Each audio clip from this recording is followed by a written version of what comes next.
to duplicate a Discord server. Hi everyone, I'm here to assist you today. Without any delay, let's jump right in.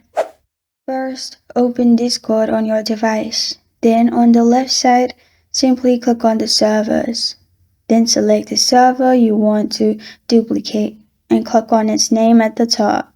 After you click on its name, click on Server Settings in here. After you're in Server Settings, on the left side, scroll down and click on Server Template. Then, simply add Template Title. Then click on Generate Template at the bottom. After you've clicked on Generate Template, you can copy the template link or press on Preview Template at the bottom to directly create one. Then add server name. Edit anything else if you want. If not, press on Create at the bottom and you will duplicate a server. And this is how to duplicate a Discord server. Thank you for joining me today. If this video helps you out, please leave a like and subscribe for more.